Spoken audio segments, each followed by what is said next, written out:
So, a big part of your work obviously is based on the assumption that there are these entities, both positive and negative, that are kind of interacting with us.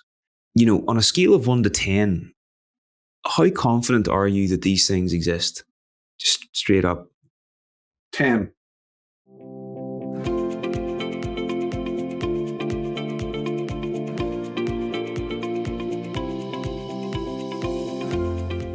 Okay, Bob, welcome to the show. Now, to get started, I've heard you say that the belief that the mind is not porous may be the root cause of mental illness, or maybe one of the core causes of mental illness in our society and the epidemic we're currently experiencing.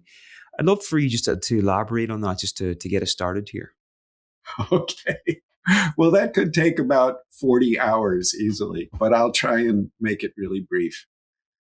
Almost every place in the world except us in the last 500 years has had the operating system that our minds are porous, that we have all these relationships with the outer world and other people. We're not this isolated thing.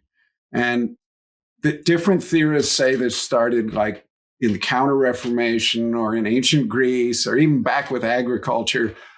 But let's say the Counter-Reformation, this idea started coming up that Tanya Luhrmann calls the Citadel model of mind, that who we are is in this bony little thing up here. It's private, it's our property, and it constitutes our identity. And that looks really strong, a citadel, a fortress, but it's not. It's really brittle and therefore weak. So if somebody who's got that as their operating system hears one voice, they think, oh no, my brain's broken. And they take these horrible drugs and they don't form a relationship with that voice. They reject it as pathology. And it can destroy them totally.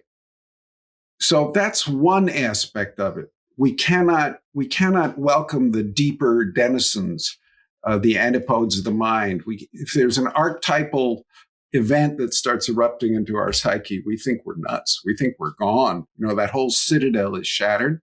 So that's a huge problem right there.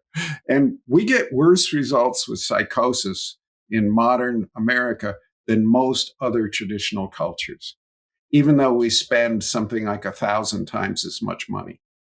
That should be a wake-up call, but it's not. We're spreading our methods and wiping out their traditional ways of working with so-called psychotic behaviors.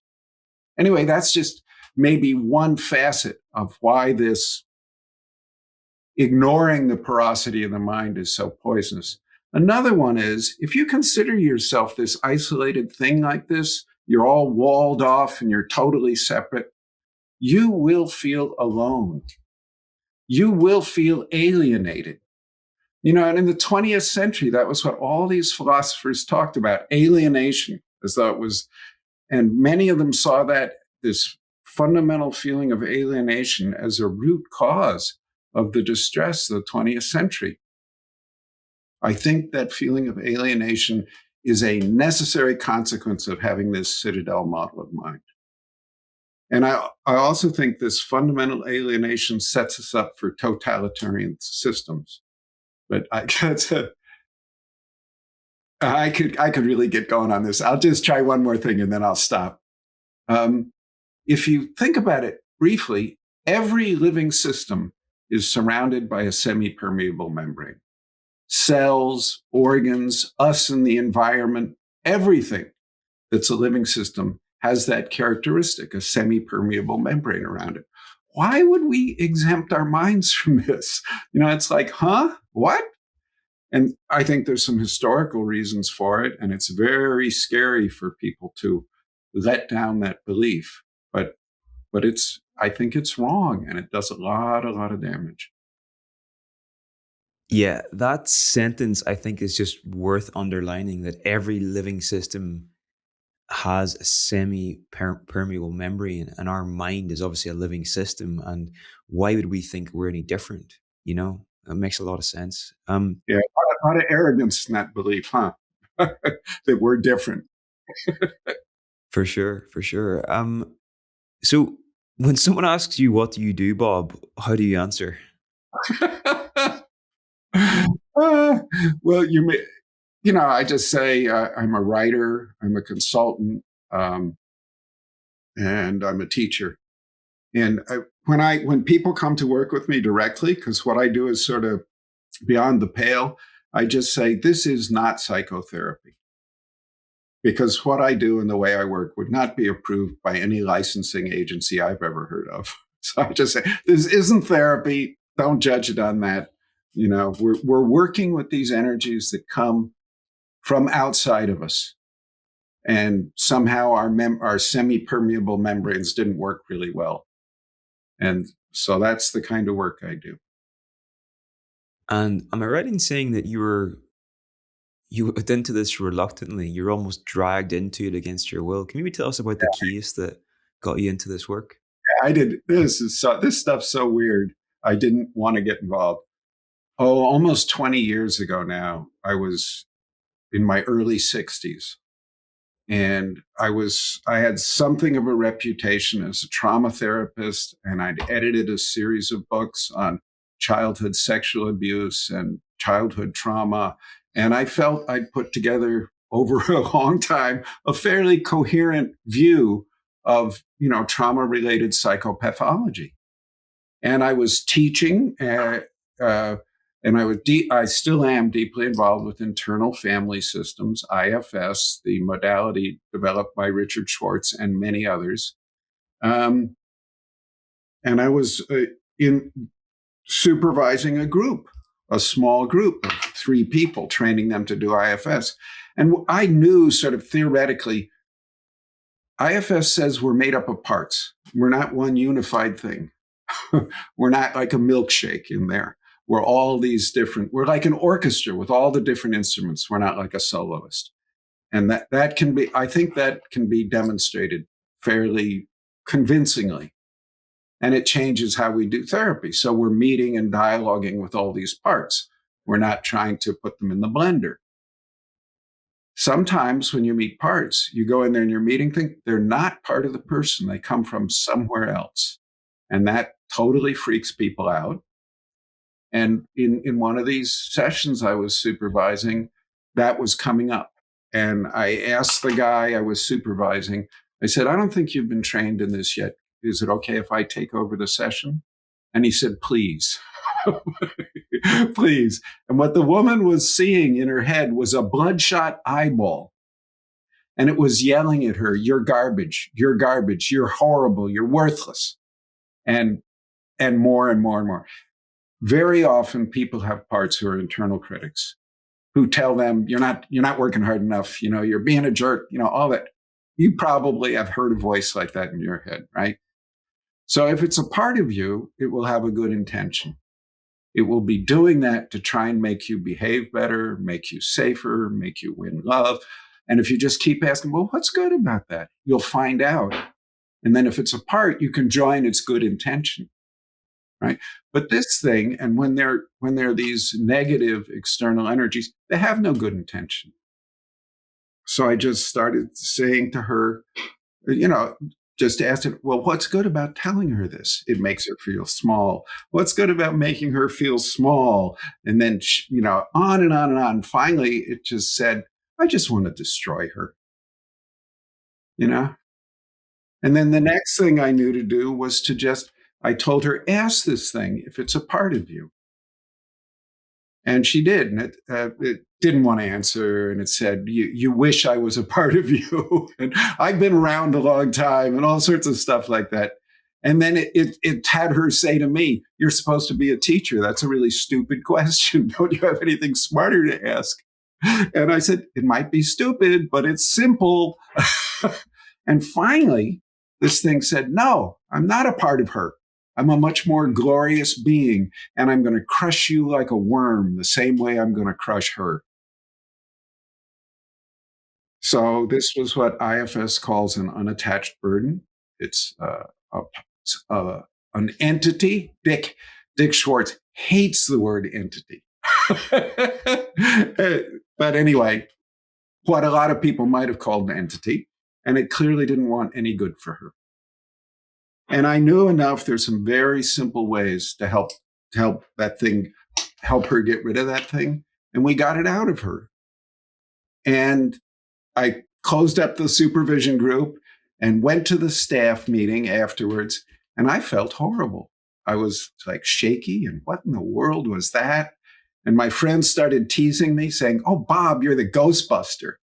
And I got really angry and I had to apologize. It was a mess. So I just went, I don't want to pay attention. This is just, one-time weird thing. I'm going to ignore this. But then the lady started sending me emails from the airport on her way home saying, "I'm seeing colors I've never seen before.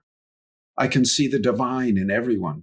And I think, oh, damn, I've triggered a manic episode. I'm really in trouble now.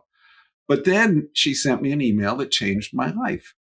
She said, I didn't tell you this, but when I was much younger, I tried to kill myself many times, and I was locked up many times. Back then, when I tried to tell anyone else about the non-human inside of me, they gave me electroshock. They put me in restraints and forced me to take horrible drugs. You're the first human being to ever believe me, and you've changed my life. And I went, I can't ignore this now, Shit, there goes the career and the reputation, But no, I wasn't going to ignore it. And because almost all therapists, when they encounter something like this, they just want it to go away. Just like I did. I got a lot of referrals because the word got out in the IFS community. Bob will work with this. He's interested. So it's not quite 20 years yet, maybe 15, 17 years, but I've seen a lot of people with issues like this. What was it like for you whenever you realized that, okay, I can't not do this work, but going down this path is going to cause so much trouble for myself and for my career? Well, one huge advantage I had, I was at retirement age. I achieved escape velocity. You guys can think I'm an idiot. That's fine. But I'm sort of a nerd. I love doing research. I could sit and read nonfiction all day long and just be fascinated by it. So I started doing the research about this stuff. And there's a lot. The bibliography to that major book I wrote about this is 32 pages, just the bibliography. And I read all that stuff because I knew this is so weird. I have to provide some kind of basis and framework, or else everyone's just going to go, woo, woo, woo, woo. Totally. Before we move on, Bob, you've come from a very, very difficult childhood and upbringing. And just to give people a little bit more context on where you're coming from personally and how you got into this work, would you mind just sharing like a brief bit about the struggles you've been through, because it's beyond shocking. Yeah, it's. I came from a family that looked good from the outside: church-going, middle class, New York City, Manhattan. But my father, older brother, and mother were molesting me all the time.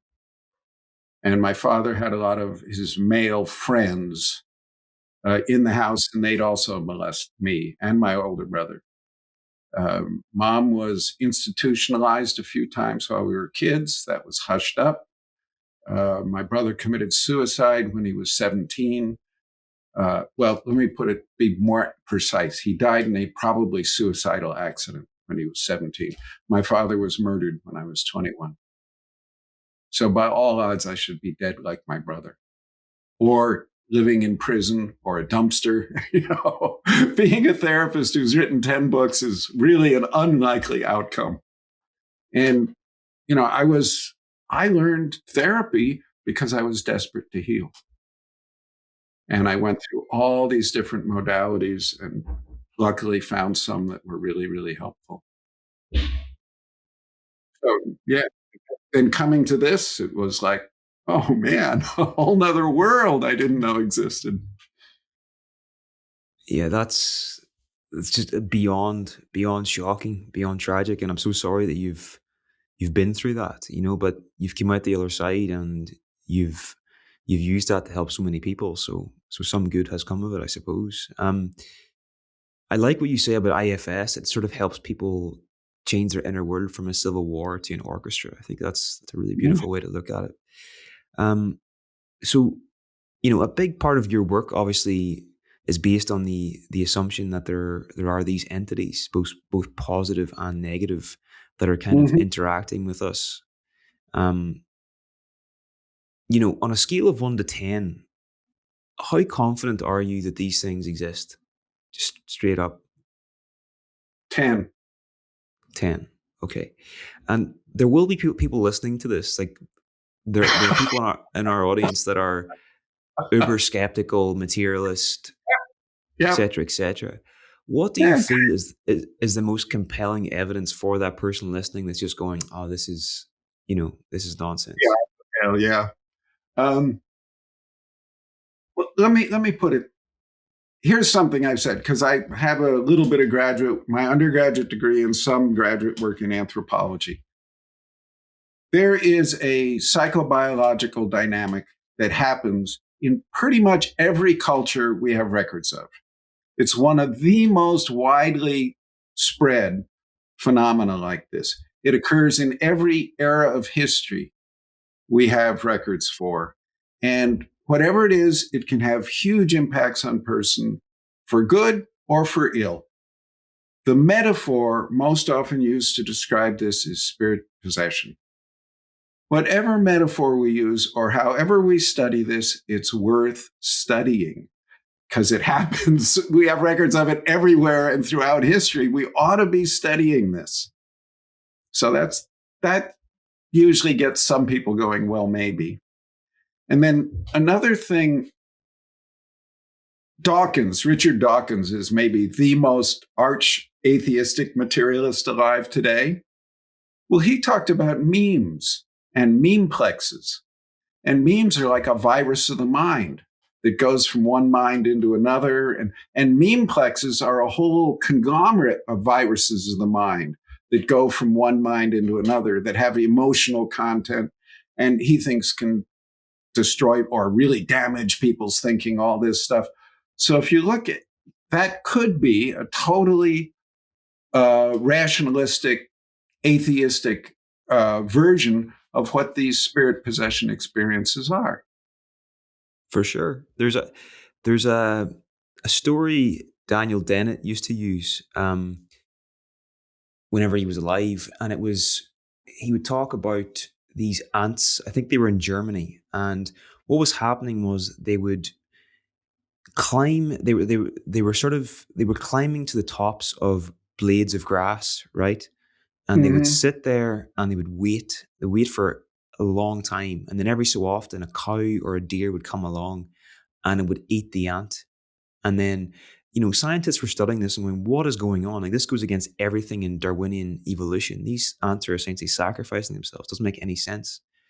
And what they found was there was a bacteria getting into the ant's nervous system and brain, or whatever way that works, Mm-hmm. taking it over and getting it to climb the top of the grass and sort of offer the ant up to the cow. And the bacteria could only survive by passing through the stomach of these grazing animals.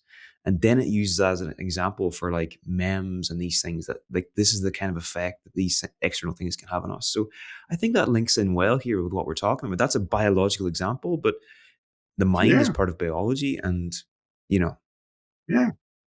um, and another thing I think is interesting is, like, and I've heard you speak about this, is Socrates. This is the guy Mm-hmm. that's responsible for Western thought, and he took this seriously. Yeah, he talked to a voice his whole life, and he based all his major life decisions on it. It's so ironic that the foundation of our rationalism talked to a voice his whole life. I mean, and he based his decision not to defend himself in the trial that ended up with him being executed on what the voice told him. So it wasn't fooling around. He took this life and death serious. And many of the thinkers that have shaped how we think today took this very seriously too. This idea of a daimon. And another thing I've heard you speak about is that we're actually the anomaly, which you mentioned earlier.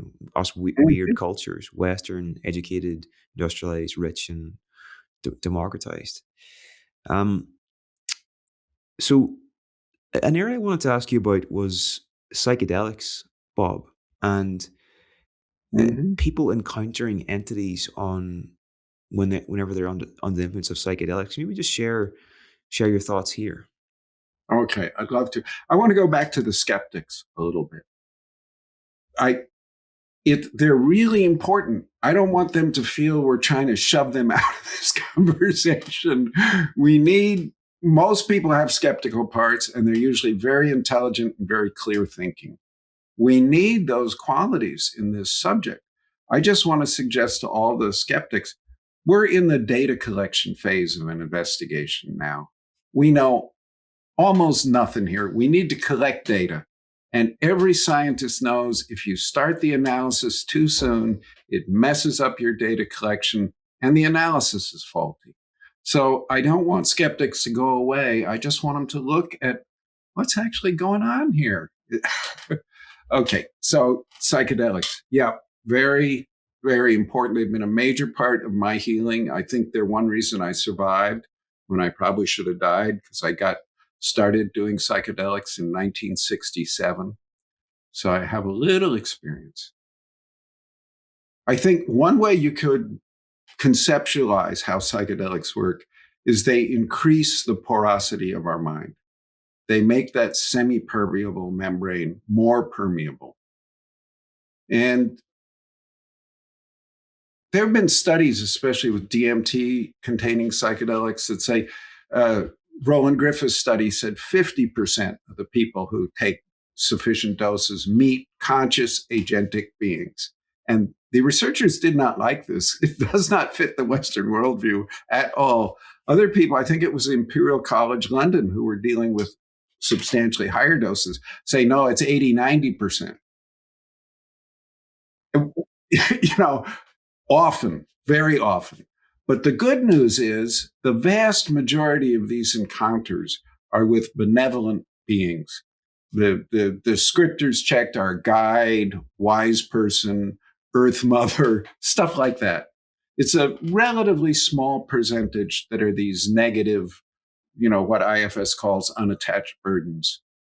So that's really, I think that's the way it is. I think what the psychedelic evidence produces is sort of the overall picture. And I think I've focused on the dark nasties, the negative ones, just because of where I came from, and I actually, I hear voices too. And one thing the voice told me is, Bob, you've chosen to approach the Palace of Wisdom through its sewer system by looking at all these dark ones. And then it said, that's actually a really good choice. There's no crowds down here, are there? And it then a little more seriously, it's what I heard was, on that higher path to the Palace of Wisdom, there are all sorts of counterfeits lining the road on either side, dangling shiny, beautiful things to try and distract you. Down here in the sewer system, you don't get much of that. So it's actually a kind of a different kind of spiritual path. I interviewed a guy called Alan Graham one time, and he started this amazing community for homeless people in Austin. He's housed, I think, over 1,000 people, taking them and giving them a real community, But he says, the place you're most likely to find Christ or that higher consciousness or whatever is with the poor, with the people that are, he says that he used words like people that smell like piss or whatever, like, Yep. that those are his words. It's just an interesting way to you go via the sewers, but that's where you find the highest. It's interesting. So with the psychedelics, you would get a lot of your am I right in saying you get a lot of your referrals from people post psychedelic sessions after they have interactions with these entities? Some I get a few that it would be, I don't know, 10, 15%, maybe 20, but not a substantial. Yeah. And actually, interesting to me, a large percentage of those are from ayahuasca. And I don't think it's because of the nature of the medicine, ayahuasca itself. I think it's because ayahuasca is usually done in groups, and there's like many people and a few leaders. So there's not the kind of careful containment. And there are all sorts of energies and stuff flying around that room. And ayahuasca is a DMT containing psychedelic. So, yeah, and there's so many people these days who want to become psychedelic providers because it's sort of exciting, and you get to feel like the Messiah as you watch these people have these transcendental experiences. But not so many people want to come along afterwards and help clean up where something went wrong. This made me think, like we assume increasing this openness and this porosity, as you call it, is a good thing. But there will be cases where, maybe someone lacks a strong ego structure, and increasing porosity might not be good for them at this point in their life. Have you any thoughts on that? This could include things like deep meditation as well, because you're opening the door for things that you might not be ready to handle. Yep, yep. A really important consideration. More openness is not always good. But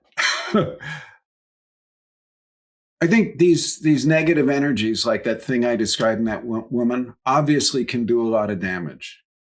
But the key thing about them is they can only hurt you when you're afraid of them. And people tell me, "Oh, Bob, you're telling me not to be afraid of this, and you're also telling me it can destroy my life." Where's your brain, Bob? It can destroy your life because it can trigger that fear. So that what I would do is I would just help that person find all the parts who are afraid of it and welcome them in, form a good relationship with that part so that they're genuinely no longer afraid of this thing. And then it loses all power in a person's system. And we don't have to do some kind of exorcism, deliverance, battle. These things just lose their ability to connect to the person disintegrates. So if you can help your clients lose the fear, this helps the thing to be released and move on. Exactly. Literally, the connection will disintegrate. And, with this parts model of mind, we can have the person. How do you feel towards that part of you who's scared of this thing? Does it make sense to you? Yeah, it makes sense. Let it know it makes sense. How is it that part, usually it's a kid part. How is it for that kid part that you understand it? Oh, I feel a little better. And then just work with developing that relationship, getting the kid part to come close to the person's self, the person's real self, core, whatever you want to call that, until that part feels secure with the person. And then there's nothing for that external energy to hook into anymore. And you just do that patiently and lovingly with all the parts who are scared by it. And then it can't stick around, and you don't have to wrestle or cut. A lot of people want to cut the cords and hack stuff out. And I think that works, but it's violent and causes a lot of damage.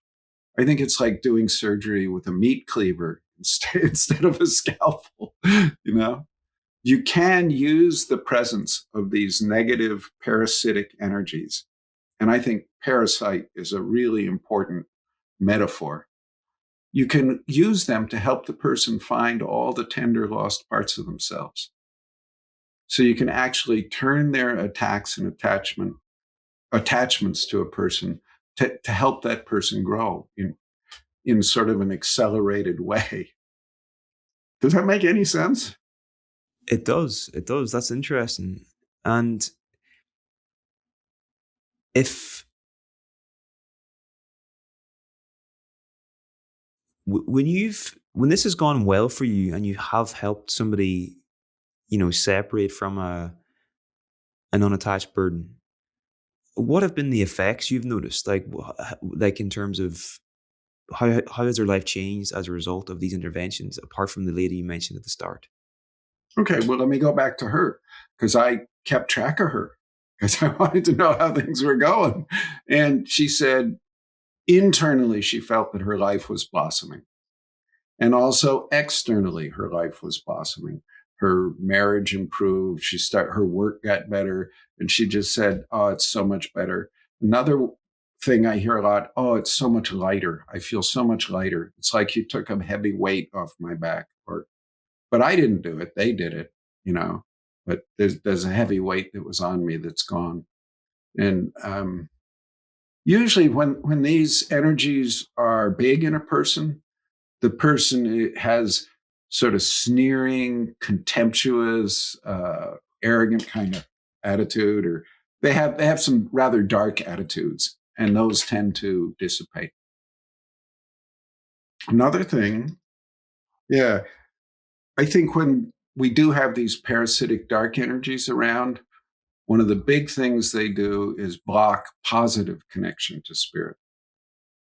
Because I think somehow they understand that if a person has a strong positive connection to spirit, they're pretty much immune from the parasites.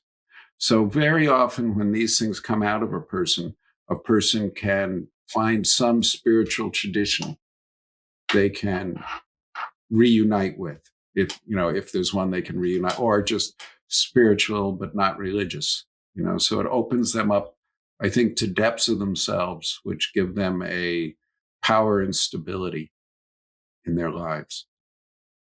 So, after all this work you've done, Bob, and all the experiences you've had, what's your view on the basic nature of reality? Then, like, what does the world look like through your eyes? I'm just curious. What is your perspective actually Okay. like?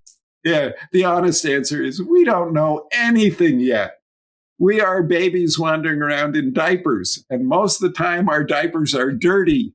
And people who are going, oh, I know what reality is. I'm going, oh man, we are so ignorant, so ignorant. But I'll go out there and, say, I think probably Bernardo Kastrup is really, really, world is, it's some kind of mental, emotional thing. It's not physical matter. And then if you take that point of view, then all this stuff sort of makes sense. It's all sort of expectable. If our minds are like a node in a field, all the ESP kind of stuff, the psychic stuff, makes sense. Of course, we hear other people's thoughts and see, all that stuff. The question would more be, how come we don't experience that more? There's a wonderful line, a metaphor from William James, who I think is underappreciated, died around World War One. But he wrote, individuals, we look like islands in an ocean, very, very, very separate. But actually, we're all bumps in the same seafloor. Huh. Beautiful. Yeah. So, and that if you can think this intellectually and who cares? But getting that into your psyche as your operating system of your computer, that changes everything. I think if this is the case, and these entities are interacting with human life, it begs the question: what are the implications? Like, is there a right way to relate to this realm? Like, I'm aware you have written dialogues, you have a practice where you write and you ask for guidance and things like that. Mm-hmm. What's the right way to interact with this, would you say? Again, you're talking to a baby in diapers over here. What I try and do really, what I work very hard to do, and I think this is one thing I'm good at with clients, I don't put my ideology onto them. I don't I want to listen to them and respect them and their views. And I've worked with a lot of Islamic people, and with them, we talk about jinn. That's fine. I don't need to have an overarching ideology, mythology, metaphor system, anything like that. Not necessary. I think there are great energies, whatever you want to call them, that we can form relationships with that are very, very beneficial for us. And I've come to, this is something I don't even believe anymore. I know that every person I've ever met, even the ones who look the most damaged, deep, deep, deep in their bones and in their tissue and in their breath, have access to an ancient wisdom.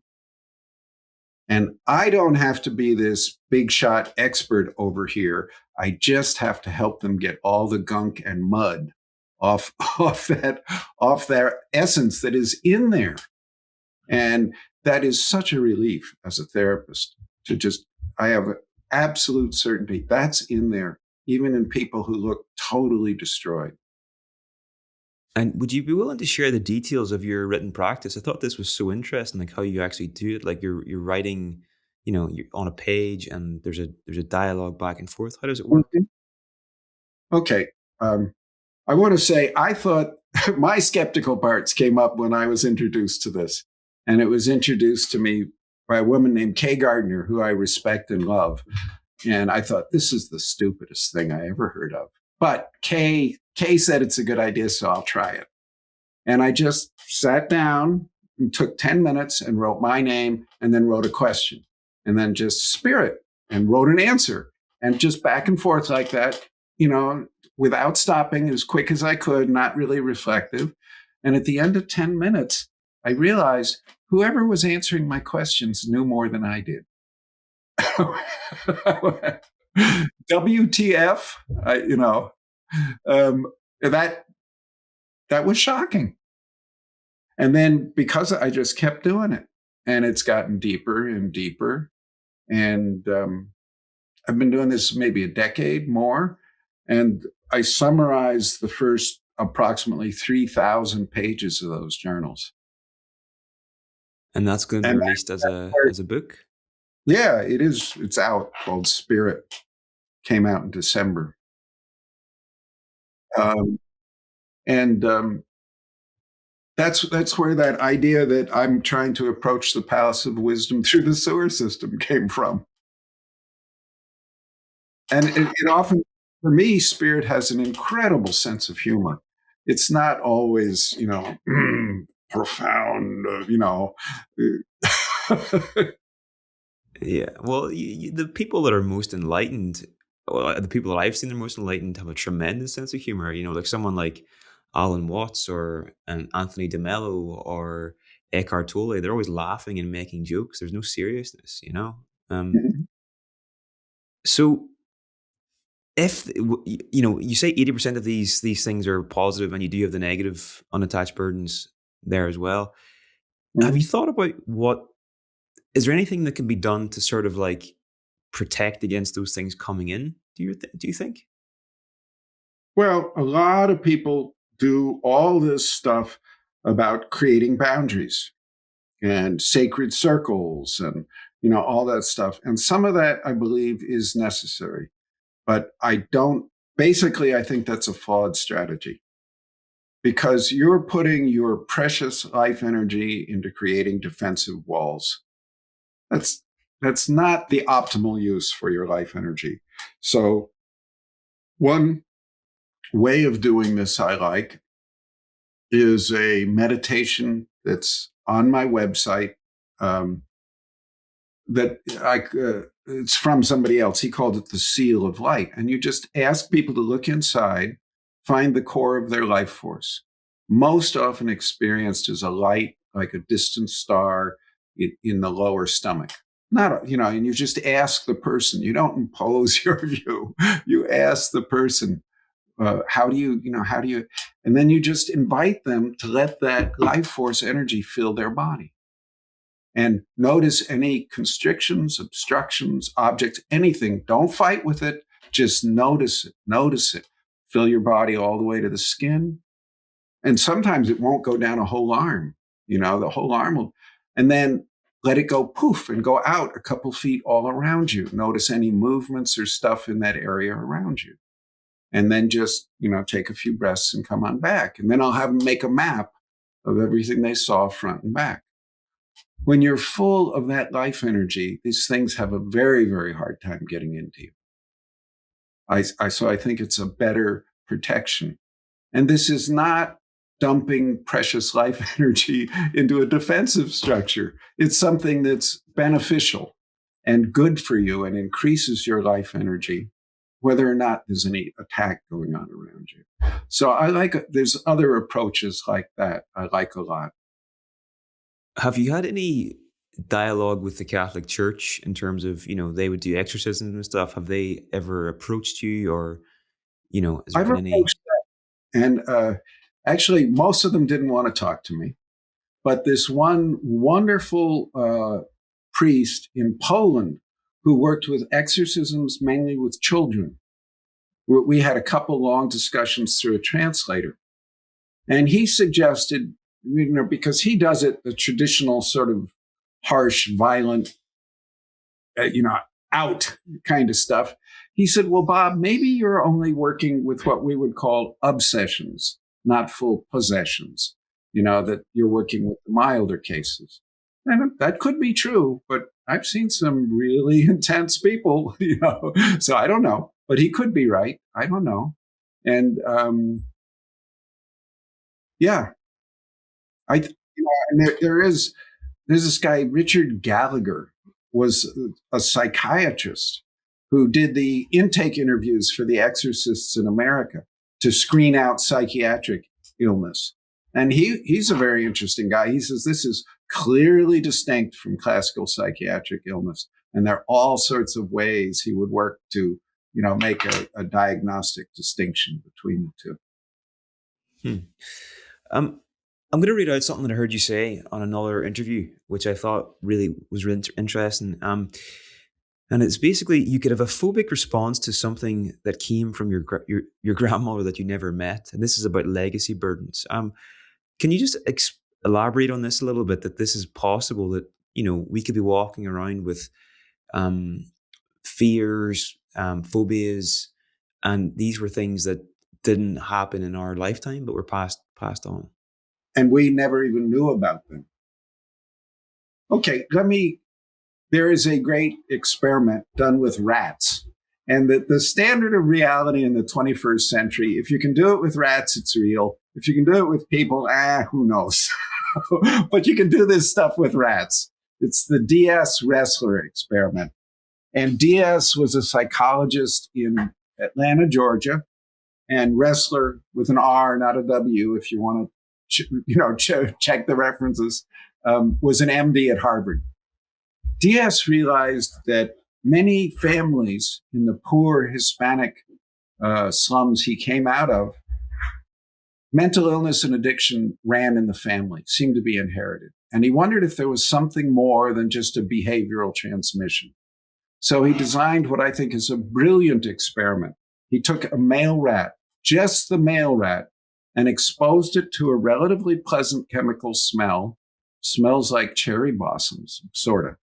And he paired that with a shock, an electric shock, until the male rat, had a startle response just to the smell. Classical conditioning. Then he took semen from the male rat, impregnates a female rat who's never met the male rat and who has never smelled that chemical. Her pups, when they become mature, have a startle response to that chemical. Now, that is the way I was trained. That was supposed to be impossible, absolutely impossible, but it happens and it's been replicated. And the pups of the pups have startle responses. And there are lots of the whole science of epigenetics is built upon this. So you can have major emotional responses inside of you that come from some ancestral event that you don't even know about. And that's often very important for skeptics. They can go, oh, there's depths in here I'm unaware of. That sort of cracks the door open. Yeah, to me, that is such a crazy idea, but such an important idea because it means if you actually do some healing work, you're not just healing yourself, you're also healing those people that came before you and the people that will come after you as well. You're stopping a chain of suffering there. So it's so Mhm. important to do the work, you know? Yeah, I think so. And there's an idea I've been working on a lot lately that's not really in my book, and it's way out there. Here, Crazy Bob's going to get really weird. I think there are like ancestral swamps or reservoirs of human suffering. And one that I've met several people with was the Irish potato famine. That what people ignore this, but something like 20% left the country. Another 20% died. The population went down by about half. That's major, major systemic uh, trauma. Huge. And I've met several Irish people whose families have still been carrying this. And when they open up to some pain in them, it connects all the way back to the abandonment and fear and terror and starvation. And all of that is somehow deeply in them. And I think when they can heal, they can start, it's like opening a little hole in an earthen dam, then the water flowing through will open the dam the rest of the way and the people can heal. So I think people doing their own work when they're these ancestral swamps can heal many, many. I've never heard that before, but I really like that. Um, Irish culture, I think it's beautiful, but there is a sadness to it. And I wonder, is that linked with the family? You hear Irish music, it's beautiful, but you can just hear it in some of the notes that there's a real depth of suffering there too. Mm-hmm. And the other thing I had, Europe stood by, didn't do a thing, basically. Well, so there might be a few betrayal issues. Yeah, I'm from here, and it's a lot of people still haven't forgiven what happened. Um, with This is maybe a little bit off topic. Well, actually, before I move on, any thoughts? Like, have you found anything particularly helpful for healing legacy burdens? Anything that's worked well? Is it just a standard IFS approach, or is there any nuances here for this type of work? Well, there is a vast array of standard IFS approaches. One thing, first, if it's a part of a person with their own trauma from their own childhood, we want to help that part reunite to self and then help that part let go of the burdens it's carrying of all these beliefs and extreme emotions it took on. If it's a legacy burden or unattached burden or something from outside the person's own lifetime history, we want to help send that back, let that go. We don't want to help the person connect more deeply to it. With legacy burdens, the simplest thing is just, are you ready to have that gone completely from your system? Yeah. Okay, let it go. And, there's ways we can help them let go of it and help it go. But very often people say, oh, if I do that, I'll no longer be a member of my family or my people. I won't be Irish anymore. I can't. So there's a whole way that's very shamanic of sort of passing it back up the generations and asking, turn to your parents and say, take this, it's not mine, I cannot heal it for you. And then you ask the parents to do the same and pass it all the way back up. So you can actually work to clear the entire ancestry, the whole legacy. And that way, people doing this can feel better connected to their ancestors rather than isolated. And many people, especially when they're the family pioneer in doing any kind of healing work, end up feeling very, very isolated from their families. So I think this is often a really important consideration. Definitely, definitely. Okay, so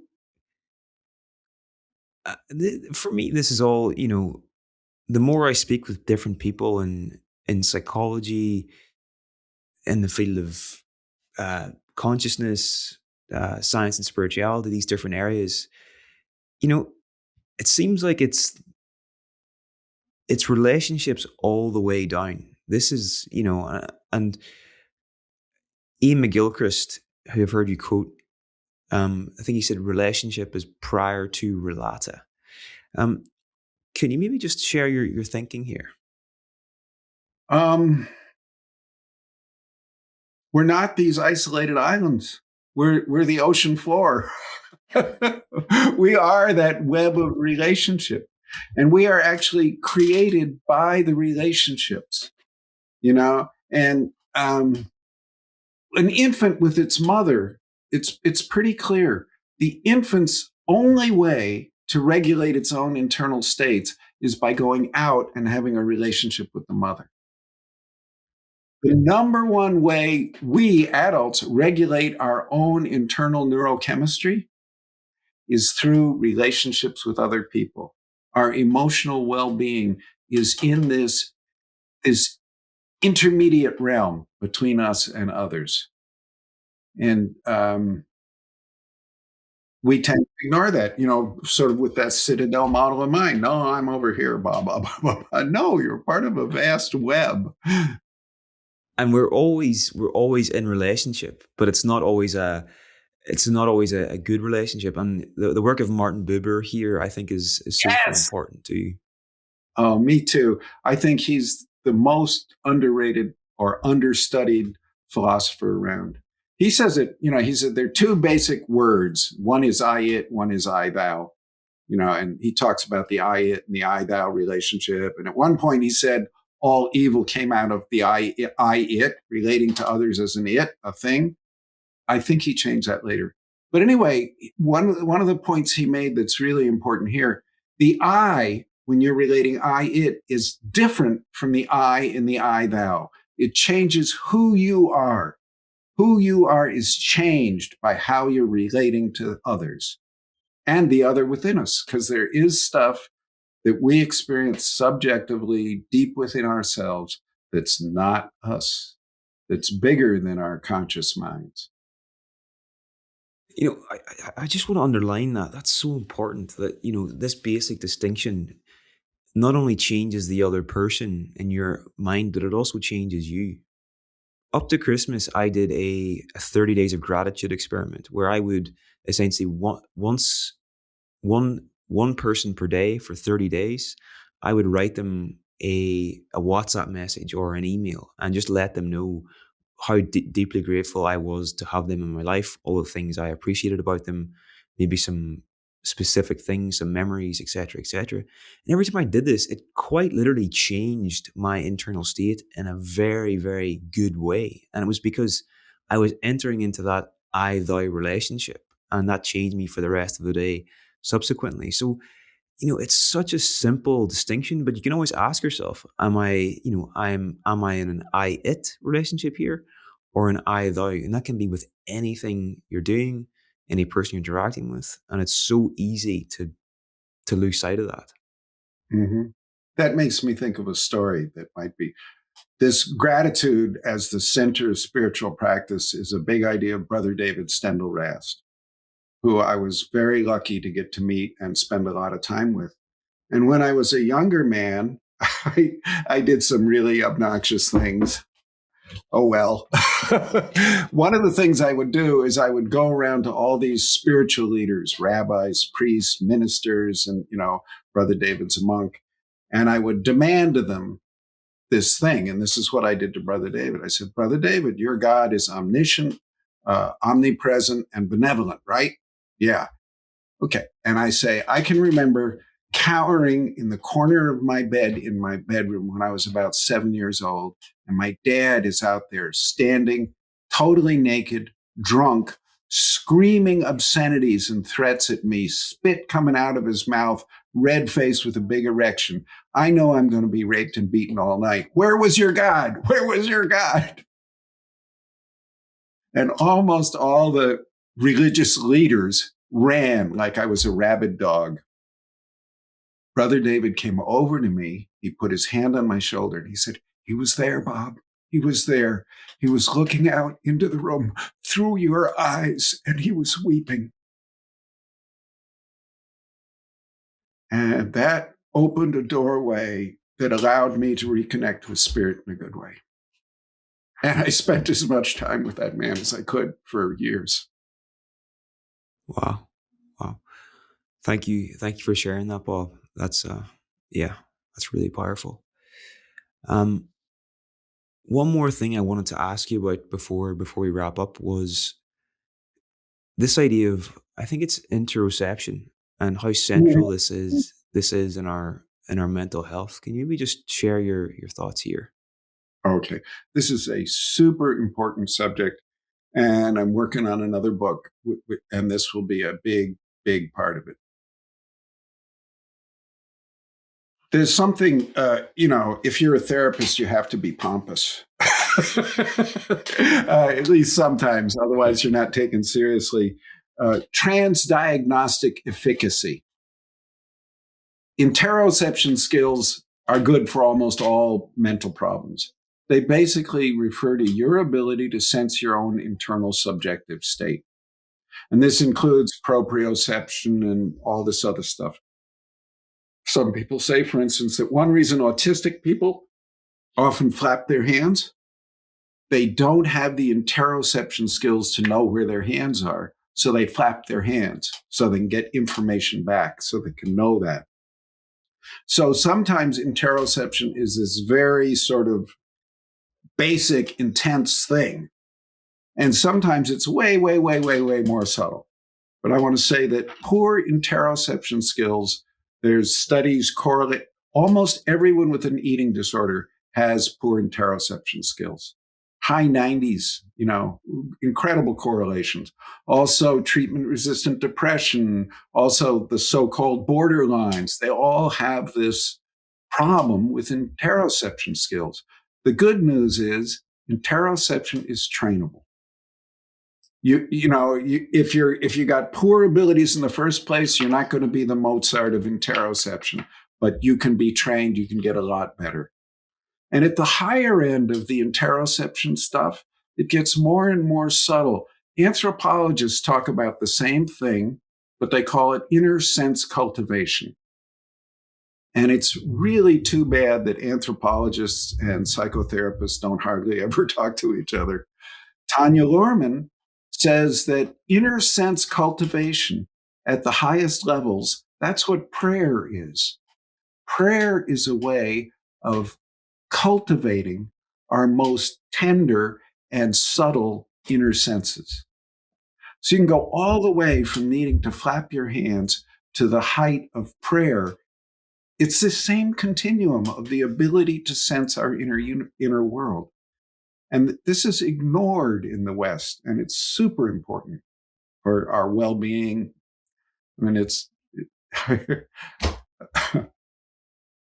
I couldn't agree more, and I think it's so underrated. But I think people like Eckhart Tolle talk about this is like the essence of spirituality is inhabiting the body fully, and sort of saying things like "let your whole body be filled with light," and these different sort of really ancient teachings. All right, Bob, we'll let you go there. I want to say thank you so much for your time today. I've really enjoyed this. You have been on an interesting but a very difficult journey throughout your life, and I just think you should be acknowledged for the courage you've had, the courage of your convictions to go where it you knew it was the right place to go, but it was a difficult place to go. And a lot of people wouldn't have answered that call. So I just want to commend you on that. And Thank you. Ask, where can people learn more about your work, your books, and find you online if they want to connect? Yeah. RobertFalconer.us is the website. And I have a wonderful woman who does that stuff. I am F- at computers. all that kind of stuff. It's not my department, but this woman does all this stuff for me. Yeah, I published 2 books last year. One, this spirit book about the dialogues, another one earlier in the year, Opening the Inner World, about IFS and Emanuel Swedenborg. And that one was so popular that I co-authored with a couple Swedenborg experts. We're probably going to do another volume. We're talking about that. I will have a autobiography out in a month or two. It's a reprint of one I did like 20, 30 years ago, or a second edition. And then I'm working on this big book on interoception and spirit, and the role of spirit in healing from major trauma. So in my late 70s, I'm more creative, joy-filled, and productive than I've ever been my whole life, which is a late bloomer. I hope I have the same energy when I'm your age. Incredible. Right. I'll let you go, Bob. Thanks so much. Okay. Thank you. If you enjoyed this episode, you might also enjoy getting our 7 Insights newsletter. This is a once per month email where I share 7 of the most valuable insights I've uncovered in the previous 30 days. It includes book, podcast, and documentary recommendations, as well as questions and quotes specifically curated to help you live a more creative, intentional, and meaningful life. It currently goes out to over 50,000 subscribers each month. And if you're interested in joining them, you can sign up via the link in the description.